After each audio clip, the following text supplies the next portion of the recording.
저희는 새로이 셀교회를 출범시키면서 셀교회를 섬기는 우리 목자들이 오늘 시편 23편이 말씀하고 있는 그런 목자가 되기를 소원하는 마음으로 하나하나씩 살펴보고 있습니다. 다윗은 고백합니다. 여호와가 나의 목자시니 내가 부족함이 없다고.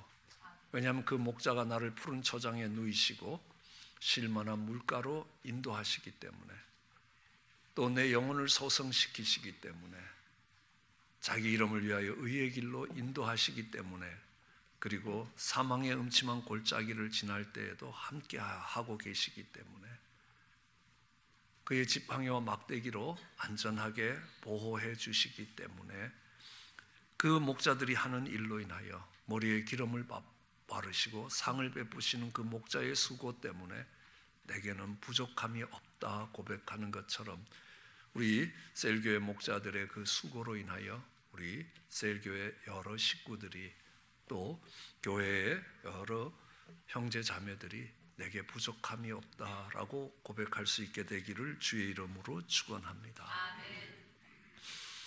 다윗은 내가 사망의 음침한 골짜기를 다닐지라도 내가 해를 두려워하지 않는다고 이야기합니다.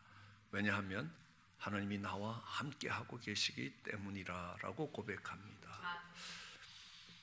아마 우리는 다윗이 왕이고 많은 것을 가졌기 때문에 그렇게 고백할 수 있다고 생각할 수 있지만, 사실 다윗이 이 시편을 쓸 때의 형편은 그렇지 않았습니다.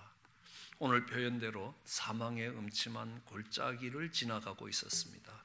그의 장인이기도 하고 이스라엘의 첫 번째 왕이기도 한 사울이 다윗에 대한 시기심으로 그를 죽이기로 마음을 먹고 모든 수단과 모든 방법을 동원해서, 그가 가진 모든 군대의 힘을 동원해서 다윗을 죽이기 위해서 따라오고 있었습니다. 도망자가 되었습니다.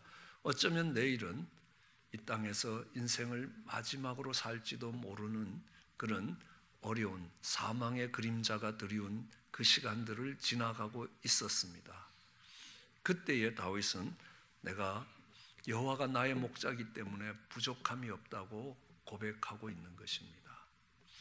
다윗의 형편을 어느 누구보다도, 어느 구절보다도 이 사망의 음침한 골짜기를 지나가는 그 다윗의 모습이 오늘 이 본문 속에 담겨 있습니다. 왜 그가 해를 두려워하지 않고, 그가 왜 죽음을 두려워하지 않을 수 있었느냐 하면 하느님이 나와 함께 하고 계시기 때문입니다. 우리는 데이빗 리빙스톤이라는 선교사를 기억합니다. 그는 아프리카 선교사로 나아가서 아프리카를 3번 일주를 합니다. 전 아프리카를 3번씩 돕니다. 그러면서 사나운 짐승의 공격도 받고, 정말 무서운 독충의 공격도 받고, 식인종들의 공격도 받으면서 여러 어려움, 사망의 음침한 골짜기를 지나가야 됐지만, 그가 해를 두려워하지 않을 수 있었던 것은 하나님이 나와 함께하고 계시기 때문이다. 왜냐하면 하나님이 내게 사명을 주고 계시는 한에 있어서 나는 이 땅에서 살아가게 될 것이라는 겁니다. 내가 죽는 날은 내 사명이 끝나는 날이라고 이야기합니다.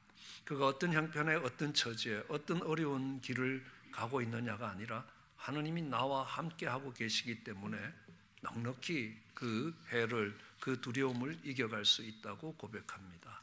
그런데 우리는 한번 물어보아야 할 게 있습니다. 왜 선한 목자가 이 양떼들을 사망의 음침한 골짜기로 인도해 가느냐라는 것입니다. 우리는 그것을 이해하기 위해서 다윗이 그 양떼들을 치든, 또 다윗이 살아가던 그 이스라엘 땅의 지형과 기후를 살펴보아야 합니다. 그런데 이스라엘 땅의 지형과 기후는 우리가 살아가고 있는 이 LA와 거의 유사합니다. 이 LA 땅을 4분의 1로 축소시켜 놓으면 그곳이 곧바로 이스라엘이라고 생각하셔도 크게 틀리지 않을 것입니다. 앞에 넓은 바다가 있습니다. 지중해라는 바다가 있습니다. 여기엔 태평양이 있고요. 그 뒤에는 헐몬산에서부터 이어지는 높은 산들이 있습니다. 그것이 시온산에까지 이어지고 있습니다. 시에라 네바다 산맥이 저기 이 LA 동편을 지나가고 있습니다. 북쪽에는 높은 산, 헐몬산이 있습니다. 맘모스 산이 있습니다. 그 관계가 똑같다는 겁니다. 여름이 되면 강력한 햇빛이 비치기 시작합니다. 그리고 특별히 이 여름은 비가 내리지 않는 계절입니다. 겨울이 돼야지 비가 내리기 시작하는 겁니다. 그렇기 때문에 비가 내리지 않는 상태에서 햇볕이 강하게 내려쬐면 낮은 지역에 있는 모든 풀들과 잔디들이 다 말라버리게 됩니다. 그러면 양떼들은 먹을 것이 없게 됩니다. 아주 궁핍한 생활이 되는 겁니다. 그래서 목자들은 이 뜨거운 여름이 오기 전에 이 양떼들을 산 높은 곳으로 옮겨야 합니다. 우선 산 높은 곳은 시원하기도 하고 그곳에는 푸른 풀들이 많이 자라기 시작하는 것입니다. 그래서 양떼들을 부지런히 옮겨야 되는 것입니다. 초여름이 되면 양떼들을 높은 곳으로 인도해 가야 합니다. 양떼들은 절대로 움직이는 것을 싫어합니다. 한자리에 그냥 있기를, 정말 한자리에 그대로 머물고자 하는 습관을 갖고 있습니다. 먹을 것이 없으면 풀의 뿌리까지 뜯어먹고라도 그 땅을 황폐하게 만들어 버리는 겁니다. 내년에 다시는 풀이 나지 못할 정도로 황폐하게 만드는 양떼들의 습관이 있기에 그들을 채근해서 올라가야 합니다. 올라가는 시간이 그렇게 짧은 것만은 아닙니다. 왜냐하면 어린 새끼들도 있습니다. 그러니까 양떼들이 결코 서둘러서 옮겨가지 않습니다. 느긋하게 움직일 거라는 겁니다. 그럼 많은 시간이 걸립니다. 그런데 그 많은 시간 동안 그들은 이 사망의 음침한 골짜기를 따라간다는 겁니다. 이 골짜기는 어떤 곳이냐 하면 양쪽에 산이 막고 있기 때문에 해가 떠도 금방 환해지지 않고 해가 정말 산 등성을 넘어가면 깜깜해진다는 겁니다. 쉽게 어두워지는 곳입니다. 그리고 그 어둠의 시간들이 짧지 않습니다. 어둠의 시간들이 길게 늘어지는 것입니다. 이 어둠이 되면 길을 찾을 수가 없습니다. 길이 보이지 않습니다. 안 그래도 험악한 길인데 그 길마저도 보이지 않습니다. 그들은 당연히 두려움에 잡히게 됩니다. 그뿐만이 아닙니다. 이 어둠이 되면요, 사나운 짐승들이, 늑대와 표범과 이런 사나운 짐승들이 그 양떼들을 노리게 되는 것입니다. 은밀한 곳에 숨어서 그 양떼들을 노립니다. 그뿐만이 아닙니다. 이 골짜기를 이렇게 진행해 가다 보면 여름에 갑자기 소나기가 내릴 때가 있습니다. 그 소나기가 내리면요, 그 소나기가 갑자기 골짜기들로 물이 모이기 시작하면 그 물은 강을 이루다시피 강한 물살의 강이 흘러가는 것입니다. 그럼 그곳에 떠내려가 정말 죽기가 쉽고요. 그리고 비가 내리고 이렇게 갑자기 되면요, 돌들이 떨어지기 쉽습니다. 낙석이 쉽다는 겁니다. 그러므로 그 떨어지는 돌에 다칠 수도 있습니다. 그런 위험한 곳입니다. 그리고 그 골짜기마다 어둠 속에서 자라는 독초들이 자라는 겁니다. 그것을 뜯어먹으면 탈이 날 수도 있고 죽을 수도 있다는 겁니다. 그런데 왜 목자는 굳이 그 양떼들을 그 골짜기로, 그 사망의 그림자가 드려져 있는 골짜기로 그 양떼들을 끌고 올라가느냐 하는 겁니다. 말씀드렸듯이 이 이동 시간이 짧은 게 아닙니다. 긴 이동 시간이 있기 때문에 그동안에 물이 필요한 것입니다. 물을 찾을 수 있는 곳은 그곳입니다. 우리는 물이라는 것은 베드로전서 3장 21절에 물은 너희를 구원하는 편이 곧 침례라 육체의 더러움을 제하여 버림이 아니요 선한 양심이 하나님을 찾아가는 것이라. 그 골짜기에 어려운 시간들을 가면서 저절로 하나님을 찾게 되는 겁니다. 하나님을 구하게 되는 겁니다.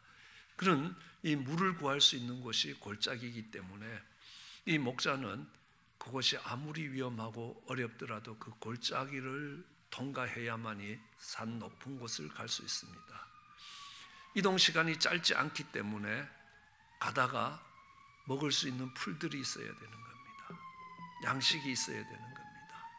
그 풀을 구할 수 있는 것은 골짜기에 흐르는 계곡 주변에 있는 언덕에 풀들이 있는 것입니다. 산에서는, 다른 곳에서는 그 풀을 구하기가 쉽지 않습니다. 그렇기 때문에 그곳이 정말 어렵고 힘든 사망의 그림자가 놓여져 있는 골짜기라 할지라도 반드시 그 골짜기를 통해서 높은 곳으로 인도해 간다는 사실입니다. 우리는 그 골짜기를 통과하면서 양떼들은 어려운 일도 많이 당하게 되고 어두운 시간들도 지나가야 되는 것입니다. 그렇지만 그 속을 지나가면서 때로는 두려움도 느끼고 때로는 낙심하기도 하고 때로는 실망하기도 하고 때로는 좌절해서 더 이상 나아갈 힘을 잃어버리기도 합니다. 그러나 목자는 반드시 그 골짜기를 통해서 그들을 인도해 가고 있다는 겁니다. 목자가 그 양떼들을 그곳으로 인도해 가기 위해서 목자는 많은 수고와 노력을 하게 되는 것입니다. 그냥 어느 날 양떼를 이끌고 그 골짜기를 가는 것이 아니라는 겁니다. 그 골짜기를 수없이 다니면서 이곳에서 비를 만나면 어디로 피해야 되고 여기서 비를 만나면 어디서 피해야 될지 그 피할 곳들을 다 찾아두고 정말 더 나아가서 정말 그 양떼들이 어디서 풀을 먹을 수 있고 어디서 정말 물을 마실 수 있는지 이런 것들을 다 조사를 하게 되는 것입니다. 목자는 본인이 지나가 보지 않는 그 골짜기를 절대로 양을 이끌고 가지 않는다라고 이야기합니다. 우리 성경은 이야기합니다. 우리의 목자 되신 예수님은 우리의 모든 연약함들을 체휼하시면서 먼저 가셨다는 겁니다. 먼저 간 그 길이라는 겁니다. 그러면서 말씀하십니다. 너희가 시험을 만날 수 있을 것이라. 그러나 너희가 시험을 만나더라도 우리 주님께서 다 피할 길을 예비해 두셨다는 겁니다. 너희가 감당할 수 있는 것밖에 하나님이 허락하시지 않았다는 겁니다. 이것이 감당이 안 된다고 생각하면 그 길을 택하지 않으셨을 것이라는 겁니다. 하나님께서 우리로 인생길을 걸어가게 하실 때에 하나님이 감당할 수 있는 힘을 주시고 피할 수 있는 길들을 다 예비해 두고 계시다는 겁니다. 비록 그곳이 사망의 음침한 골짜기처럼 어렵고 힘든 곳이라 할지라도 그것을 통하여 산의 높은 곳에 이르게 하고 그곳에서 정말 이 여름에 뜨거운 여름에 풍성한 꼴을 뜯을 수 있게 하시고 다른 차원의 삶을 살 수 있게 하신다는 겁니다. 하박국이 고백합니다. 비록 무화과 나무가 무성치 못하고 포도나무에 열매가 없고 감람나무에 소출이 없고 밭에 식물이 없고 우리의 양이 없고 외양간에 소가 없다 할지라도 내가 여호와로 인하여 즐거워할 것이라. 나의 구원의 하나님으로 인하여 기뻐할 것이라. 내가 지금 엄청나게 어렵고 힘든 시간들을, 고통의 시간들을, 어쩌면 사망의 음침한 골짜기를 지나갈지라도 내가 기뻐할 수 있는 이유가 있다는 겁니다. 왜냐하면요, 그 목자가 나를 주 여호와는 나의 힘이 되시고 나의 발을 사슴 같게 하사 나를 높은 곳에 다니게 하실 것이라. 나는 산의 높은 곳에 정말 이 황폐해진 이 땅에서 하나님께서 정말 푸른 꼴이 있고 푸른 초장에 있는 높은 곳으로 우리를 인도해 가신다는 겁니다. 우리는 다른 차원의 삶을 살기 위해서 그것을 통과하게 된다는 것입니다. 그래서 우리는 그 양떼들이 지나가는 사망의 음침한 골짜기를 십자가의 길이라고 이야기합니다. 왜냐하면 그 길을 지나가면 그 뒤에 부활의 영광이 펼쳐지기 때문에요. 그 죽음의 골짜기를 통과하고 있지만 그곳에서 우리는 전혀 다른 사람이 되고 전혀 다른 존재가 되어서 높은 곳을 다니는 차원이 높은 곳에서 살아갈 수 있는 삶으로 하나님이 바꿔주신다는 겁니다. 이스라엘 백성들이 종살이하던 이집트 땅에서 나와서 광야를 지나갑니다. 물이 없기 때문에 정말 물을 구하기 힘들기 때문에 농사 지을 수 없고 살아남기가 힘든 그 광야길을 지나갑니다. 그것도 짧은 시간에 지나가는 것도 아닙니다. 오랜 시간을 통하여 지나갑니다. 그렇지만 그것을 통과했기 때문에 그들이 가나안 땅, 약속의 땅, 축복의 땅, 젖과 꿀이 흐르는 땅에 이룰 수 있게 되는 것입니다. 애굽이라는 것은 매우 낮은 땅입니다. 그렇지만 그들이 도달했던 가나안 땅은 해발 500m가 되는 높은 땅이라는 겁니다. 하나님이 높은 곳에 그 축복된 또 다른 차원의 이 땅에서의 풍요함이 아닌 하나님 나라에서의 그 풍요함이 기다리는 그 축복의 땅으로 그들을 인도해 가는데 그들이 광야를 통과하면서 그들은 애굽에서 살아갔던 방식과 애굽에서 사고했던 방식들을 버리며 하나님 백성으로 훈련되기도 합니다. 하나님을 찾을 수밖에 없는 백성이고 하나님을 의뢰할 수밖에 없는 백성으로 만들어 가시기 위해서 하나님께서 그 광야를 통과해서 가게 하신다는 겁니다. 오늘 성경의 인물들을 찾아볼 때 야곱을 보면요, 어찌 그리 우리하고 비슷한지 모릅니다. 그러니까 야곱 같은 그런 인생을 하나님이 바꿔 가시는 것입니다. 야곱은 참 야비했습니다. 정말 아버지를 속여서라도 축복을 받아야 되고 팥죽 한 그릇을 빌미로 형의 장자의 명분을 빼앗으려고 했던 야곱입니다. 그런데 야곱을 보더라도 야곱의 인생도 쉽지만은 않았습니다. 태어났습니다. 하나님이 그렇게 만들어 주셨는지 모르지만요, 쌍둥이로 태어났는데 형은 용감하고 남자다웠습니다. 그 시대에 정말 사냥꾼으로서 나가면 많은 사냥감을 획득해서 돌아오는 겁니다. 아버지는 그런 아들이 자랑스러웠을 것입니다. 그리고 늘 부엌에서 엄마 치마 꼬리를 붙들고 부엌에서 엄마 일을 돕는 야곱을 볼 때에 한심하게 보였을 것입니다. 아버지의 사랑을 받았던 에서와 달리 자신은 늘 아버지에게 있어서 거부당하는 그런 느낌을 가지고 살아야 했을 것입니다.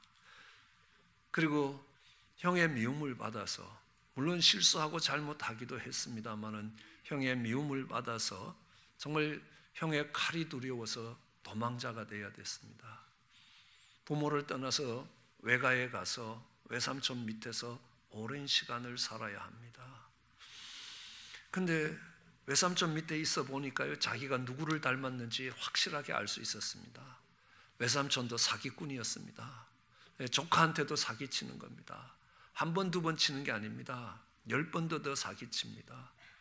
정말 가장 믿고 있고 가장 자기를 보호해줘야 될 그 외삼촌이 자기한테 사기를 치고 자기를 이용해서 이권을 획득하려고 합니다. 그런 속에서 살아남기 위해서 발버둥 쳐야 되고 몸부림치는 겁니다.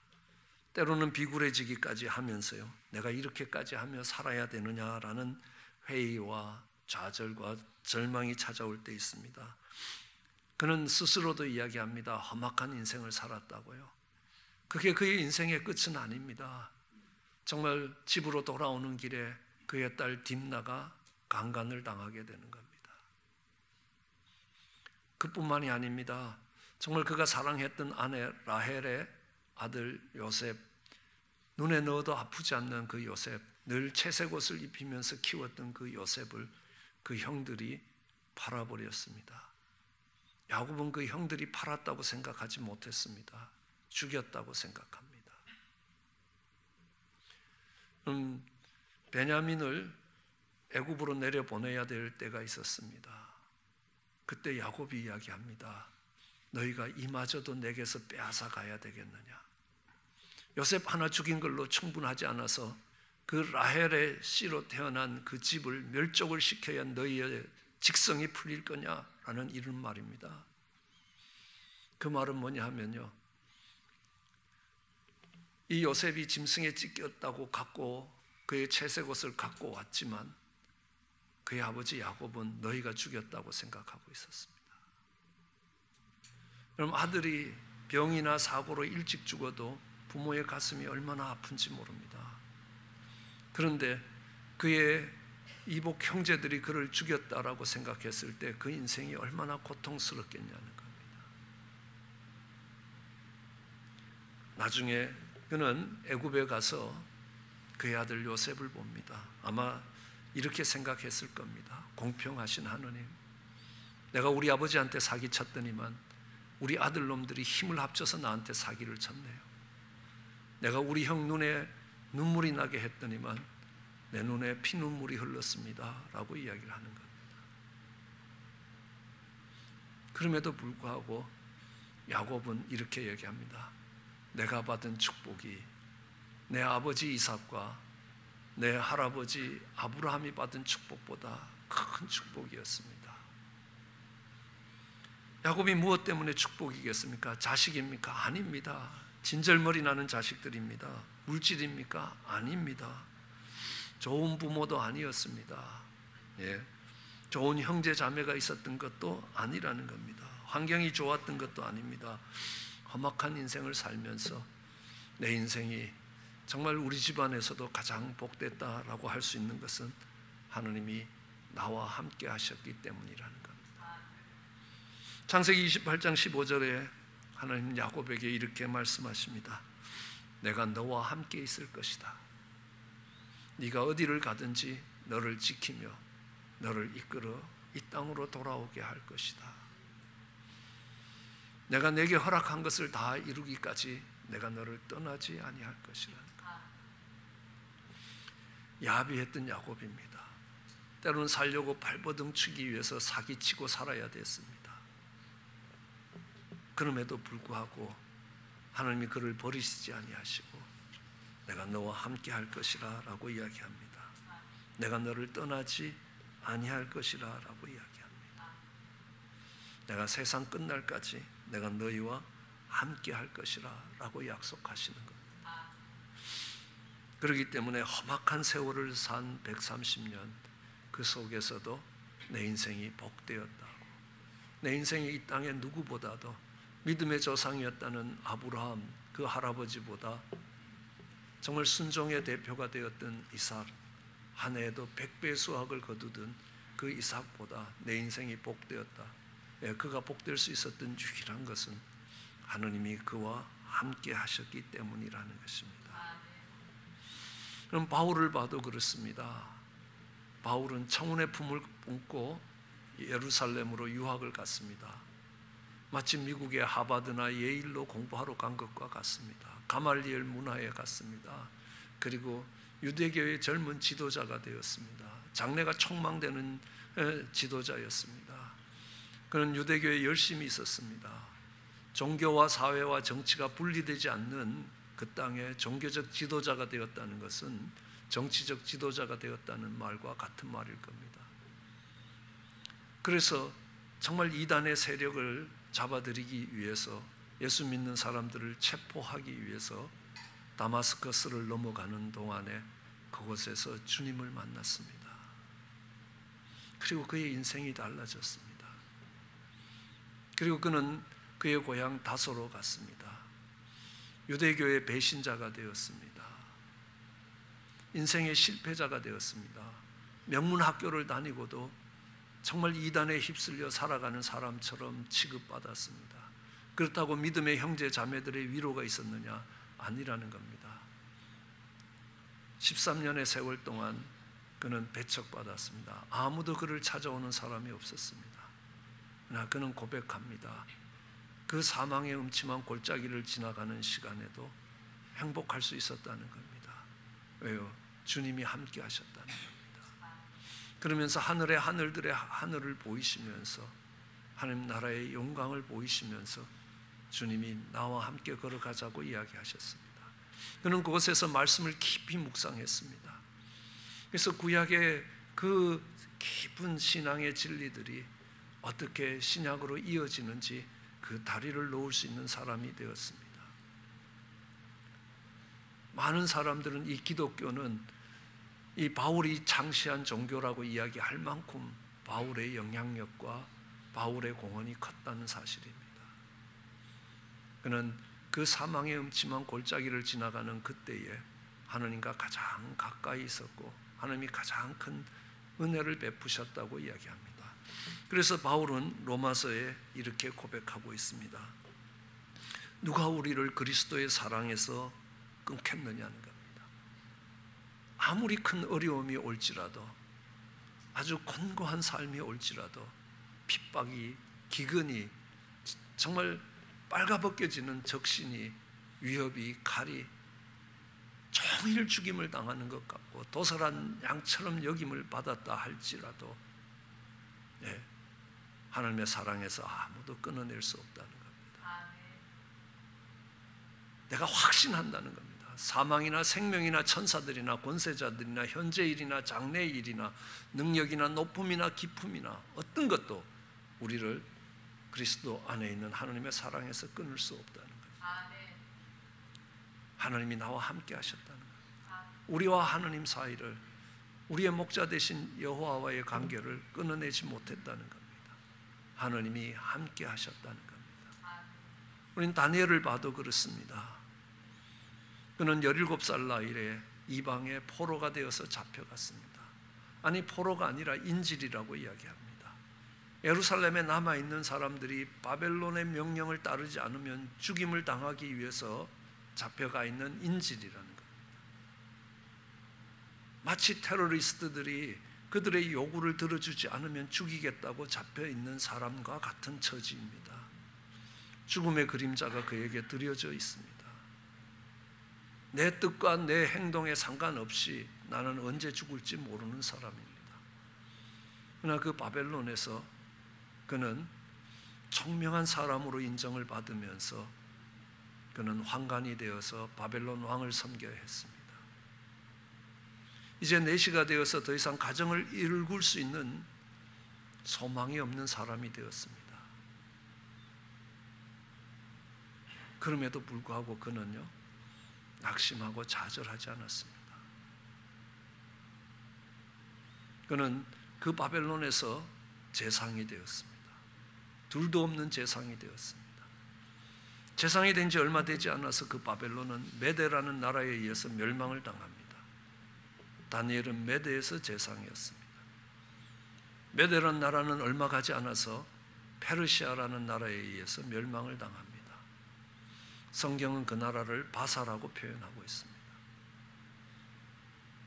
초대왕 고레스 때도 여전히 다니엘은 재상이었습니다. 왕조가 3번 바뀌었습니다. 왕이 6번 바뀌었습니다. 그는 그 땅의 통치자로, 아니 하나님의 사람으로 살 수 있었습니다. 그가 그렇게 살 수 있었던 이유가 무엇이겠습니까? 여호와께서 나와 함께 하고 계시다는 것. 그 다니엘이라는 이름은 하나님이 나를 지켜보신다는 겁니다. 하나님 나를 심판하실 분이라는 겁니다. 하나님 불꽃 같은 눈동자로 나를 지켜보신다. 그럼 그 불꽃 같은 눈동자로 지켜보시는 것이 이놈이 잘하나 못하나 감시하는 눈길이냐는 겁니다. 아니라는 겁니다. 전 늘 그 불꽃 같은 눈동자를 생각할 때마다 자전거를 배우던 딸을 생각합니다. 보조바퀴를 달고 달리던 딸이 어느 날 보조바퀴를 뗐습니다. 딸의 자전거 뒤를 붙들고 뛰어갑니다. 가다가 살짝 놓죠. 그럼 묻습니다. 아빠 잡고 있어. 잡고 있어. 걱정 마라, 가. 그러면 달려갑니다. 그 자전거가 무게중심이 흔들리면 잡아야 됩니다. 넘어지지 않도록 잡아야 합니다. 넘어지면요, 얼굴 갈면 시집 보낼 때도 불편하다는 겁니다. 그러니까 그 딸이 넘어져서 다치지 않도록 따라가는 아빠의 눈길이 단 한순간도 그 자전거를 놓치지 않습니다. 그렇게 함께 하고 계시는 하나님이라, 불꽃 같은 눈동자로 지켜보고 계시는, 넘어질 때를 붙들어줄 그 주님으로 함께 계시기 때문에 그가 광야 같은 인생길을, 사망의 음침한 소망이 없는 것 같은, 죽은 것 같은 그 골짜기를 지나갈 때도 다니엘처럼 살 수 있었던 것입니다. 왜요? 하나님이 나와 함께 하고 계시다는 것 때문입니다. 우리는 어린 자녀들이 아무리 어렵고 힘든 곳을 가더라도 부모님의 손을 잡고 갈 때 그 얼굴에 기쁨과 평강이 있음을 압니다. 많은 치유 집회를 다니면서 상처 입은 분들의 고백을 듣습니다. 내가 가장 힘들고 어려울 때 우리 부모님들이 나와 함께 하지 않았다는 겁니다. 나를 버렸다는 겁니다. 내가 가장 엄마를 필요할 때 엄마는 나를 외가에 보냈다는 겁니다. 멀리 바깥에 있는 화장실, 정말 밤이 되면 겁이 나서 그곳에 갈 수도 없고요. 지금도 성장한 후에 밤이 오면 화장실에 갈 수가 없이 발이 얼어붙는 그런 아픔을 갖는 정말 자매의 고백을 듣기도 하는 겁니다. 가장 큰 축복이 무엇이었습니까? 나를 사랑하시는 부모님과 함께 할 수 있었다는 겁니다. 어렵고 힘든 시간일 수도 있습니다. 그러나 언제나 부모님이 함께 하셨다. 언제나 하나님이 함께 하셨다. 목자가 양떼를 위해서 할 수 있는 것, 함께 하는 것이라는 것. 아무것도 할 수 없습니다. 그렇지만요, 25년의 세월을 이 자리에 있었습니다.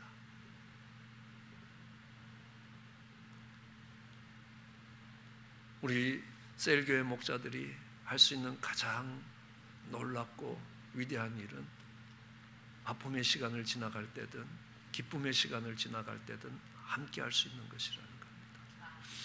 함께 한다는 것은 그 자리에 그 공간에 같이 있다는 것만은 이야기하지 않습니다.